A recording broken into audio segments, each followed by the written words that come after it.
जैसे ही इस लड़की की आंख खुली तो उसने खुद को किसी कमरे में नहीं बल्कि कुत्तों के पिंजरे में बंद पाया। कुछ ही देर बाद उसे एक अंधेरे गोदाम में ले जाया गया जहां उसे कुर्सी से कसकर बांध दिया गया। उसे लगा शायद अब उसे मार दिया जाएगा, लेकिन उसके साथ जो होने वाला था वो मौत से भी ज्यादा डरावना था। एक औरत उसके शरीर में जबरदस्ती कुछ इंजेक्ट करती है ताकि उसे उसकी मर्जी के बिना गर्भवती बनाया जा सके। वहाँ कैद महिलाओं को इंसान नहीं बल्कि दूध देने वाली मशीनों की तरह इस्तेमाल किया जा रहा था। उन्हें जबरदस्ती गर्भवती किया जाता था और फिर लगातार मशीनों की मदद से उनका दूध निकालकर बेचने के लिए इकट्ठा किया जाता था। उधर उसका बॉयफ्रेंड एक अलग पिंजरे में कैद था जहाँ इंसानों के साथ बिल्कुल जानवरों जैसा व्यवहार किया जा रहा था। जो आदमी उनके किसी काम का नहीं रहता उसका सिर वहीं कुचल दिया जाता और फिर उसके शरीर को काटकर खाने की चीजों में बदल दिया जाता था। लेकिन सबसे बड़ा सवाल ये था, आखिर ये कैसी जगह थी जहां इंसानों को जानवरों की तरह पाला जा रहा था? और आखिर इन दोनों ने ऐसा क्या देखा था जिसकी वजह से इन्हें इस इंसानी फार्म का हिस्सा बना दिया गया? इन सभी सवालों के जवाब जानने के लिए हमें कहानी में थोड़ा पीछे जाना होगा। कहानी की शुरुआत नोरा और एलेक्स नाम के एक युवा कपल से होती है। दोनों छुट्टियां बिताने के लिए अपनी कार से एक सुनसान और वीरान ग्रामीण इलाके से गुजर रहे होते हैं। सफर के दौरान अचानक नोरा को बाथरूम जाने की जरूरत महसूस होती है। उसकी बात सुनकर एलेक्स सड़क किनारे बंद पड़ी एक दुकान के सामने गाड़ी रोक देता है। मजबूरी में नोरा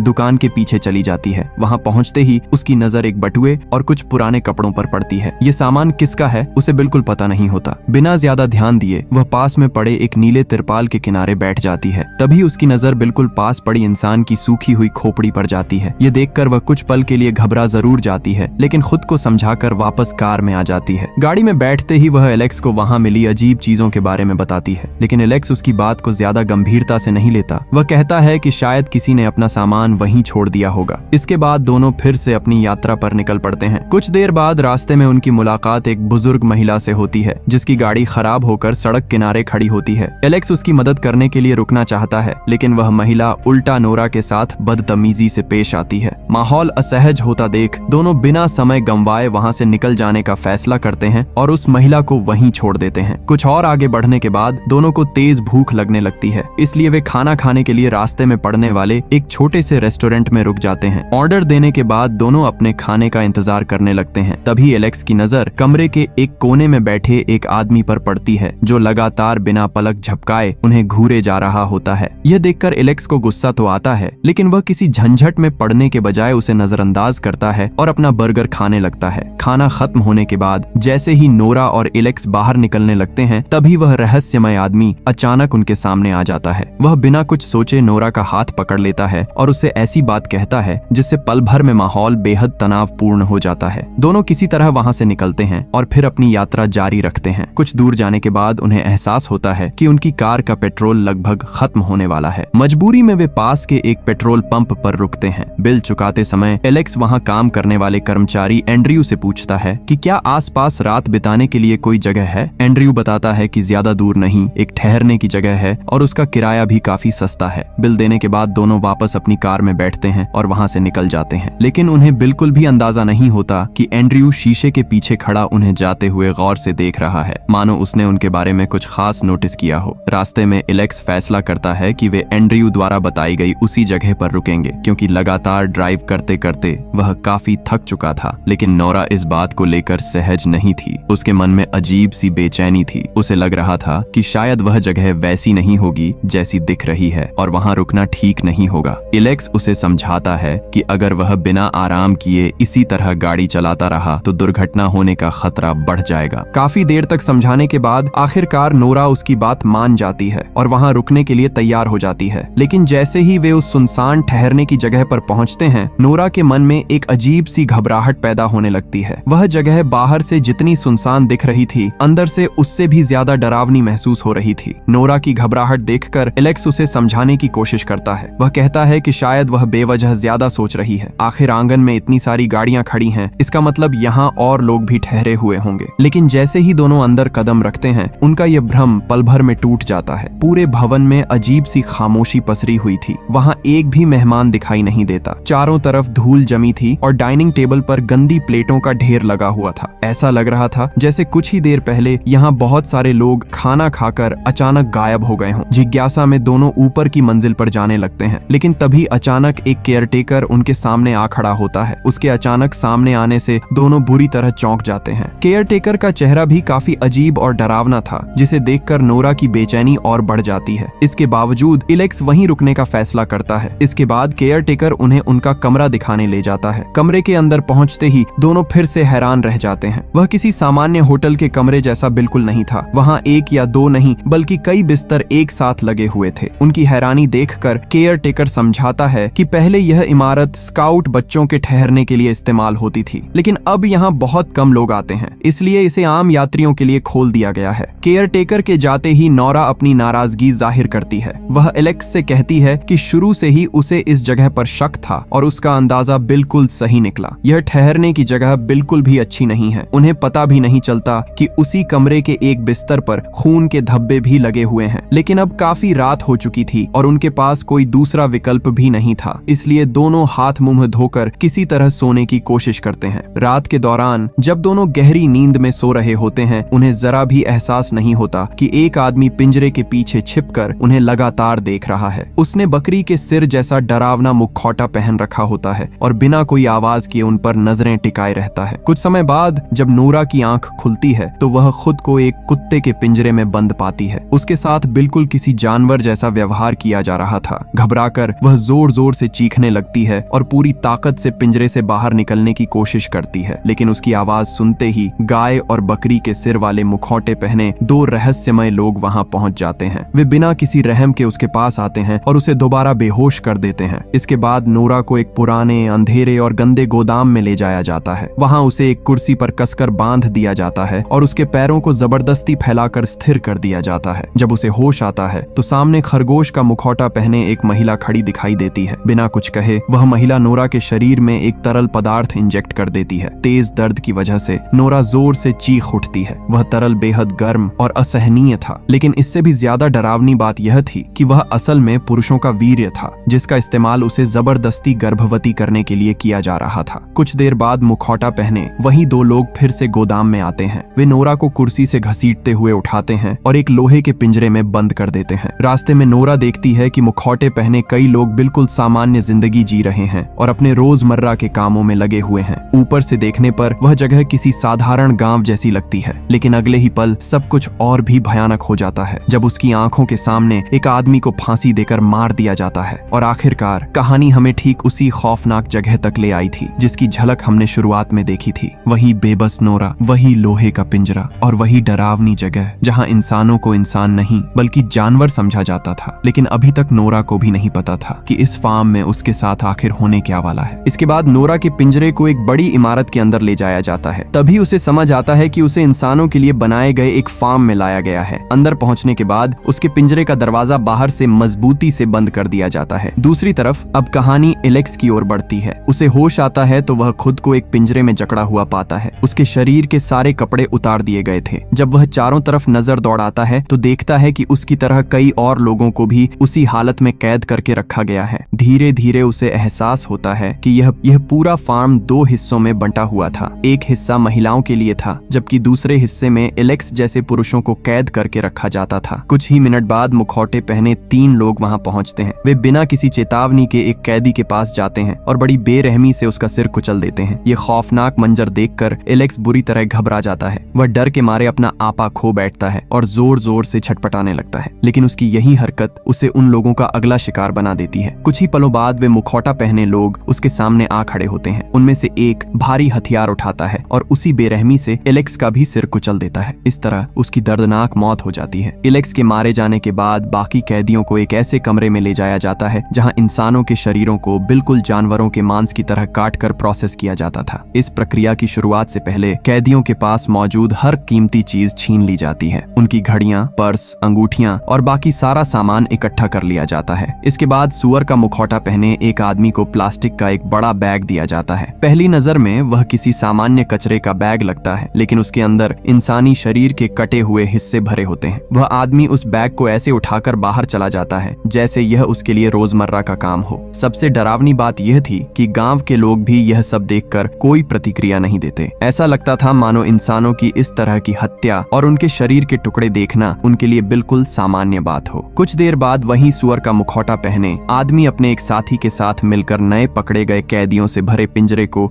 दूसरी जगह ले जाता है। इसके बाद वह एक ऐसे आदमी के पास पहुंचता है जो इस पूरे फार्म का इंचार्ज होता है। यह वही केयर टेकर था जिसके ठहरने की जगह पर नोरा और एलेक्स रात बिताने आए थे। कहानी को आसान रखने के लिए हम उसे फुलान कहेंगे। फुलान सबसे पहले रात के खाने की तैयारियों के बारे में पूछताछ करता है। फिर वह अपने आदमियों के साथ रसोई में जाता है ताकि यह सुनिश्चित कर सके कि सारी तैयारियां ठीक तरह से चल रही हैं। वहां पहुंचकर वह रसोइये को खास तौर पर हिदायत देता है कि आज रात आने वाले खास मेहमानों के लिए बेहतरीन खाना तैयार होना चाहिए। कुछ ही देर बाद फुलान के पास उसके बॉस का फोन आता है जो उससे भी ऊंचे पद पर होता है। फोन खत्म होने के बाद वह सीधे सुअर का मुखौटा पहने आदमी के पास जाता है और उसे बताता है कि उनका बॉस आज रात खुद यहाँ आने वाला है। फुलान सुअर का मुखौटा पहने अपने आदमी को आदेश देता है कि बॉस के स्वागत के लिए आज रात खास खाने का इंतजाम किया जाए। इसके बाद दोनों महिलाओं वाले हिस्से की तरफ बढ़ते हैं। यहीं इस जगह का सबसे डरावना सच सामने आता है। वहाँ कैद महिलाओं को इंसान नहीं बल्कि दूध देने वाली मशीनों की तरह इस्तेमाल किया जा रहा था। उन्हें जबरदस्ती गर्भवती किया जाता था और फिर लगातार मशीनों की मदद से उनका दूध निकालकर बेचने के लिए इकट्ठा किया जाता था। नोरा के साथ जो कुछ हुआ था उसकी असली वजह अब साफ हो जाती है। यह जगह सिर्फ इंसानों का फार्म नहीं थी बल्कि उनके शरीर का बेरहमी से शोषण करने वाली एक भयावह फैक्ट्री थी। उसी कैद खाने में एक महिला अपनी गोद में नवजात बच्चे को लिए बैठी होती है। तभी सुअर का मुखौटा पहना आदमी उसके पास पहुंचता है और बिना किसी दया के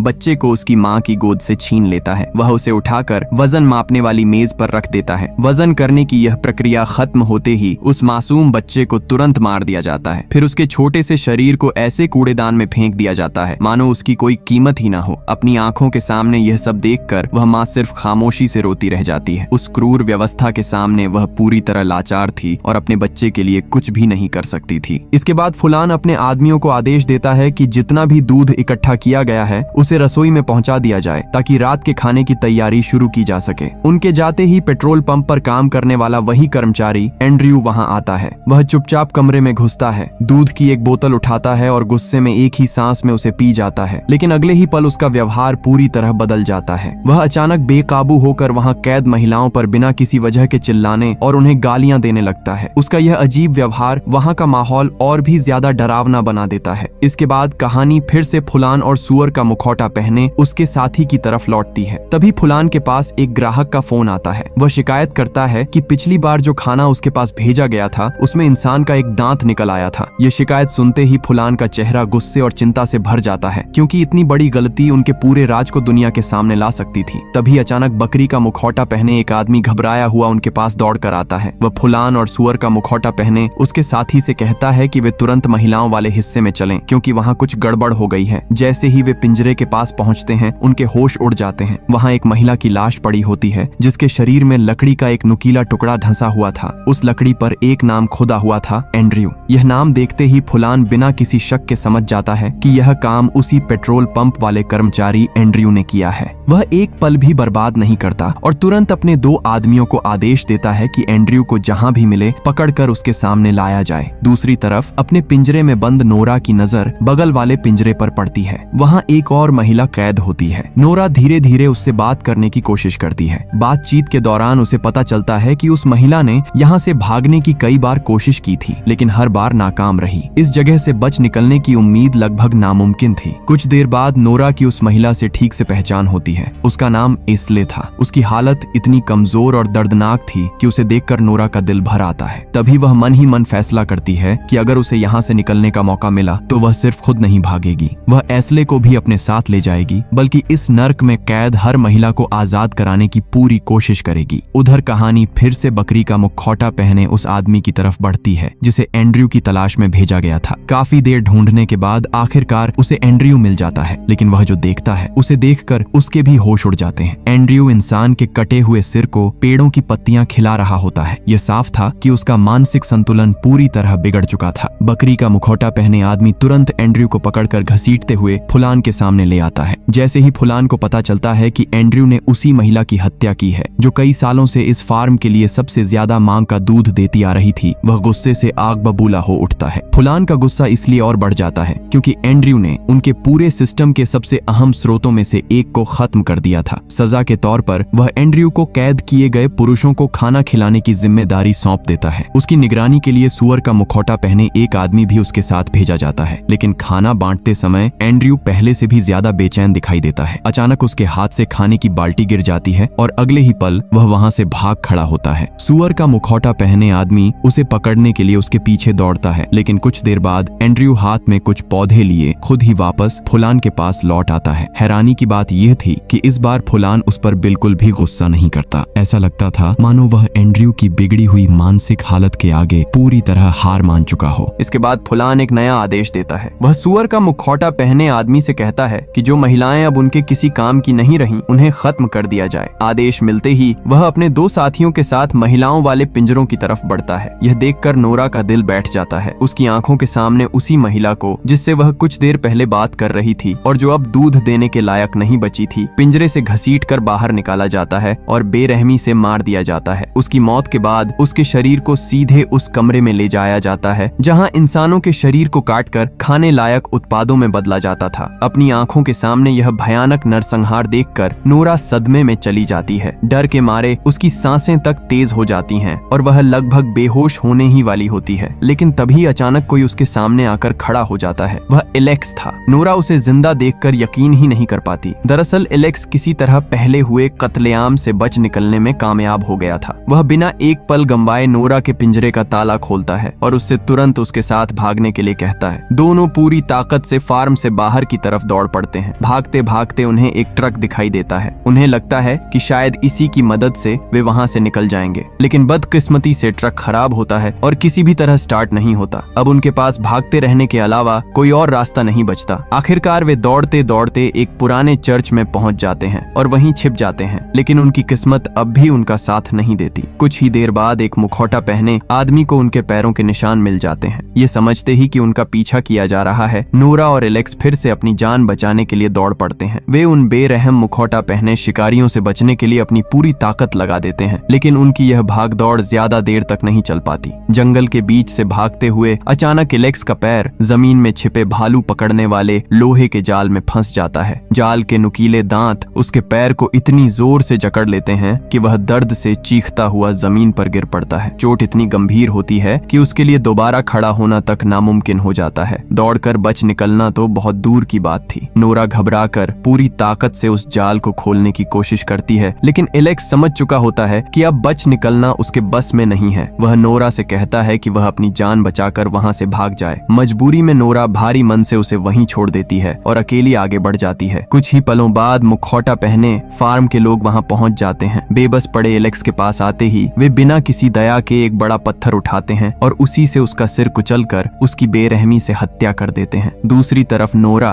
किसी तरह दोबारा उस फार्म के अंदर पहुंच जाती है। इस बार वह चुपके से पुरुषों वाले पिंजरे तक पहुंचती है। वहां उसकी नजर एक ऐसे कैदी पर पड़ती है जिसे देखकर लगता है कि वह अभी भी पूरी तरह होश में है। नोरा धीरे से उसके पास जाती है और फुसफुसाते हुए पूछती है कि इस नरक जैसी जगह से बाहर निकलने का कोई रास्ता है या नहीं। वह आदमी धीमी आवाज में बताता है कि यहाँ से बच निकलने का सिर्फ एक ही तरीका है, फार्म से बाहर जाने वाली बस को हासिल करना। लेकिन समस्या ये है कि उस बस की चाबी एक गार्ड के घर में रखी हुई है। यह सुनकर नोरा चुपचाप सिर हिलाती है। उसी पल उसे एस्ले से किया हुआ अपना वादा याद आता है कि अगर वह यहाँ से निकलेगी तो उसे भी अपने साथ जरूर लेकर जाएगी। नोरा को साफ एहसास था कि अगर वह यहाँ से निकलेगी तो अकेले नहीं जाएगी। वह वापस महिलाओं वाले पिंजरे में पहुंचती है और एस्ले से कहती है कि वे दोनों साथ मिलकर यहाँ से भागेंगे। इसके बाद दोनों चुपचाप फार्म के एक किनारे खड़ी बस की तरफ दौड़ पड़ती हैं, लेकिन बस तक पहुंचते ही नोरा के होश उड़ जाते हैं। उसे याद आता है कि वह बस की चाबी लेना ही भूल गई है। कोई दूसरा रास्ता न देखकर वह एस्ले से कहती है कि वह यहीं छिपकर उसका इंतजार करे। फिर खुद जान जोखिम में डालकर दोबारा उसी घर की तरफ लौट जाती है जहाँ चाबी रखी हुई थी। हर कदम पर पकड़े जाने का खतरा था, लेकिन डर पर काबू पाते हुए वह किसी तरह चाबी हासिल करने में सफल हो जाती है। इसके बाद वह पूरी ताकत से दौड़ती हुई वापस बस तक पहुंचती है। नोरा तुरंत ड्राइवर की सीट पर बैठती है और बस स्टार्ट करने की कोशिश करती है, लेकिन जैसे ही वह और एस्ले पीछे मुड़कर देखते हैं, दोनों के शरीर में सिहरन दौड़ जाती है। बस की हर सीट पर मुखौटा पहने फार्म के लोग पहले से बैठे हुए थे। कोई कुछ बोल नहीं रहा था। सभी बिल्कुल शांत थे, मानो वे शुरू से जानते हों कि नोरा यहीं तक पहुंचेगी और वे उसी का इंतजार कर रहे हों। अब उनके बच निकलने की कोई उम्मीद नहीं बचती। फिल्म के आखिरी दृश्य में एक लंबी डाइनिंग टेबल दिखाई जाती है जिसे किसी खास दावत के लिए सजाया गया होता है। उस टेबल के बीचों बीच दो महिलाओं के पूरे शरीर को रोस्ट करके मुख्य भोजन की तरह परोसा गया होता है। फिल्म साफ नाम नहीं बताती आती, लेकिन आसानी से समझा जा सकता है कि वे दोनों शव नोरा और एस्ले के ही थे। इसी के साथ ये भयावह सच्चाई सामने आती है कि उस इंसानी फार्म से कोई भी कभी जिंदा बचकर नहीं निकल पाया, और इसी डरावने अंत के साथ द फार्म 2018 की कहानी खत्म हो जाती है। अगर आपको यह मूवी एक्सप्लेनेशन पसंद आई हो तो वीडियो को लाइक करें, और ऐसी ही डार्क ऑफ डिस्टर्बिंग फिल्मों की शानदार एक्सप्लेनेशन देखने के लिए चैनल को सब्सक्राइब करना मत भूलिए।